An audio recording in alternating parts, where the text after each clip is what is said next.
ദുരിത മറ്റൊരു വീഡിയോയിലേക്ക് എല്ലാവർക്കും ഒരിക്കൽ കൂടി സ്വാഗതം. ഇന്ന് നിങ്ങളെ കാണിക്കാൻ പോകുന്നത് ഞങ്ങളുടെ കുഞ്ഞു നാട്ടിൽ നടന്ന ഒരു കുഞ്ഞു ക്രിസ്മസ് ആഘോഷത്തിന്റെ ഭാഗമായിട്ടുള്ള വീഡിയോ ആണ്. അപ്പോൾ നമുക്ക് ആദ്യമായിട്ട് ഇവിടുത്തെ പുൽക്കൂടൊന്ന് കാണാം. വളരെ ചെറിയൊരു പുൽക്കൂടാണ്, പക്ഷേ അത് മനോഹരമായിട്ട് ഡീറ്റെയിൽ ആയിട്ട് തന്നെ ചെയ്തിട്ടുണ്ട്. ഈ ഒരു പ്രോഗ്രാം വലിയ ആൾക്കാർ നടത്തുന്ന പ്രോഗ്രാം ആണെങ്കിലും കുഞ്ഞുങ്ങൾക്ക് വേണ്ടിയുള്ള ഒരു പ്രോഗ്രാമാണ്. അപ്പോൾ ദിയയും ജാനകിയും ആദ്യമായിട്ടാണ് ഇങ്ങനത്തെ ഒരു പ്രോഗ്രാമിന് പങ്കെടുക്കുന്നത്. അവരുടെ ആ സന്തോഷം അത് കാണേണ്ടത് തന്നെയായിരുന്നു. പിന്നെ ഈ പുൽക്കൂടിനകത്തിരിക്കുന്ന സാധനങ്ങളൊക്കെ രണ്ടുപേർക്കും വേണമെന്നുണ്ട്, പക്ഷേ രണ്ടുപേരും ഒന്ന് ജസ്റ്റ് എടുത്ത് നോക്കിയതല്ലാതെ വാശി പിടിച്ചൊന്നുമില്ല. ഈ പുൽക്കൂട് തയ്യാറാക്കിയവർ വളരെ ഡീറ്റെയിൽ ആയിട്ടാണ് ഈ പുൽക്കൂട് തയ്യാറാക്കിയിരിക്കുന്നത്. അതുപോലെ കഷ്ടപ്പെട്ടിട്ടുണ്ട്. കാരണം അതിനകത്ത് ആ ഓരോ സംഭവങ്ങൾ ചെയ്തു വെച്ചിരിക്കുന്നത് കാണുമ്പോൾ നമുക്ക് മനസ്സിലാവും. ഉണ്ണിയേശുവും അതിന് ചുറ്റും നിൽക്കുന്ന ആൾക്കാരും കാര്യങ്ങളും ചെമ്മരിയാടിന് കുടിക്കാനുള്ള വെള്ളം വരെ സെറ്റ് ചെയ്തിട്ടുണ്ട് ഇവിടെ. അതുപോലെ ഡീറ്റെയിൽ ആയിട്ടാണ് അത് ചെയ്തിരിക്കുന്നത്. അത് മാത്രമല്ല, ഉണ്ണിയേശുവിന് കേക്കും അവർ വെച്ചിട്ടുണ്ട്. ഉണ്ണിയേശു ആ കേക്ക് തിന്നില്ല, കാരണം ആ കേക്ക് മൊത്തം ഉറുമ്പരിച്ചു പോയി. ഈ വീഡിയോ ഇടുമ്പോൾ ഏറ്റവും വലിയൊരു പ്രശ്നമെന്ന് പറഞ്ഞു കഴിഞ്ഞാൽ നമ്മുടെ ഇവിടുത്തെ ഈ ഒരു സൗണ്ടും കാര്യങ്ങളും നമുക്ക് വീഡിയോയിൽ ഉൾപ്പെടുത്താൻ പറ്റത്തില്ല. കാരണം കോപ്പിറൈറ്റ് പ്രശ്നം ഉണ്ടായതുകൊണ്ട്. അതുകൊണ്ട് മാത്രമാണ് ഞാനിപ്പോൾ ഈ വോയിസ് ഓവർ ചെയ്യുന്നത്. ഇതാണ് നമ്മുടെ ഇവിടുത്തെ കമ്മിറ്റി ഓഫീസ്. ഈ ഓഫീസിലെ ആൾക്കാരെല്ലാം വളരെ തിരക്കിലാണ്. കാരണം കുഞ്ഞുങ്ങൾ ഓരോ ഐറ്റത്തിനും പേര് നൽകാൻ വേണ്ടി ക്യൂ ആയിട്ട് നിൽക്കുകയാണ്. അപ്പോൾ കമ്മിറ്റി അംഗങ്ങൾ വളരെ തിരക്കിലാണ്. Happy Christmas. താങ്കൾക്ക് എന്താണ് പറയാനുള്ളത്? ഈ പ്രോഗ്രാം എന്ന് പറയുന്നത് രാവിലെ തൊട്ട് രാത്രി വരെയുണ്ട്. ഈ പ്രോഗ്രാം വളരെ ചെറിയൊരു പോർഷൻ മാത്രമാണ് ഞാൻ ഷൂട്ട് ചെയ്തിരിക്കുന്നത്. രാത്രിയിലത്തെ പ്രോഗ്രാം നടക്കാനുള്ള സ്റ്റേജും കാര്യങ്ങളും സൗണ്ട് സിസ്റ്റവും എല്ലാം ഇവിടെ സെറ്റാണ്.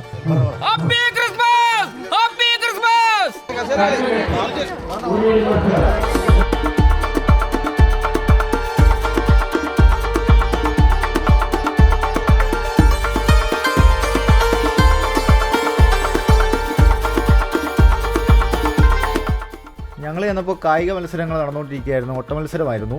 ജാനകിക്ക് ഓട്ട മത്സരത്തിന് പങ്കെടുക്കാൻ വളരെ ആഗ്രഹമുണ്ട്. അവിടെയൊക്കെ ചുറ്റിപ്പറ്റി നിൽക്കുന്നുണ്ടായിരുന്നു, പക്ഷേ പങ്കെടുപ്പിച്ചില്ല.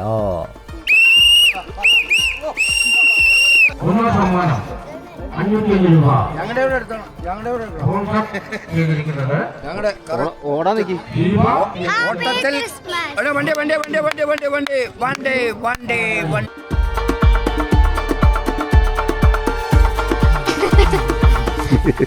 എന്നിട്ട് പിന്നെ കാണിക്കാം.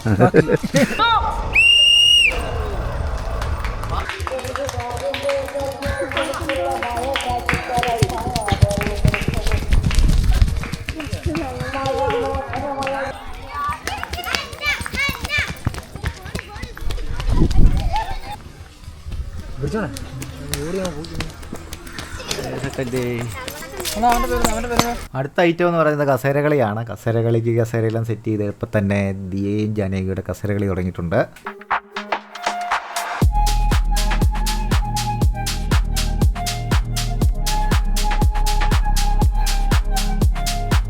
കസേരകൾ കഴിഞ്ഞപ്പോഴത്തേക്കിന് ദിയയും ജാനകിയും നന്നായിട്ട് ക്ഷീണിച്ചു. അങ്ങനെ അവരെ കസേരയിൽ വിശ്രമിക്കുകയാണ്.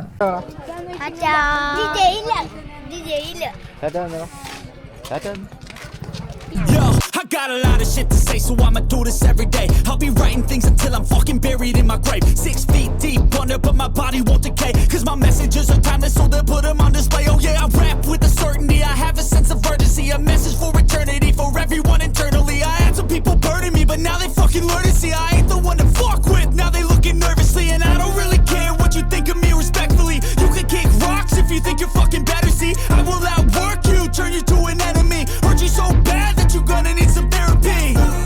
I got the motherfucking recipe. I've been cooking up hits, I'ma leave a legacy. You'll be looking small when you're standing right next to me. I'm 5'10", bitch, but I'm 10 feet next to me. I don't give a fuck what you say.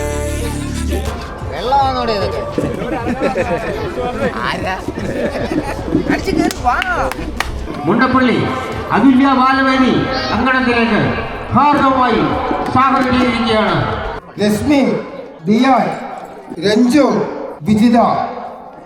Ready? Okay ഇല്ലയോ? ഓടിക്കോ.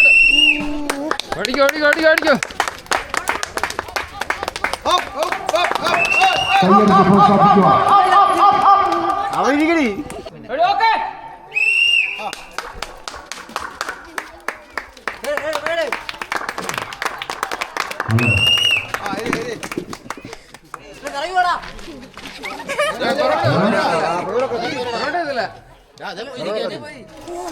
നീ പോളാ.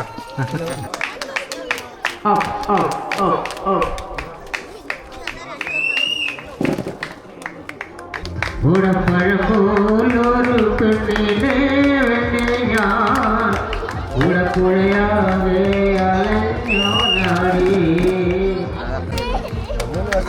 പകല് മുഴുവൻ പണിയെടുത്ത് കിട്ടുന്ന കാശിനെ കണ്ണു കുടിച്ച് എന്റെ മോളെ കണ്ടതില്ല വേലയില്ല.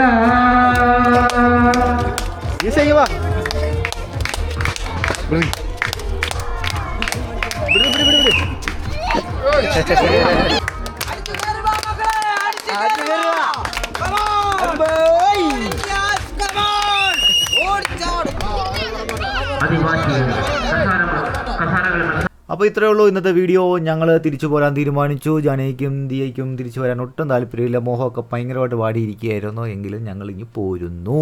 മറ്റൊരു വീഡിയോ വീണ്ടും കാണാൻ. Take care. ബൈ.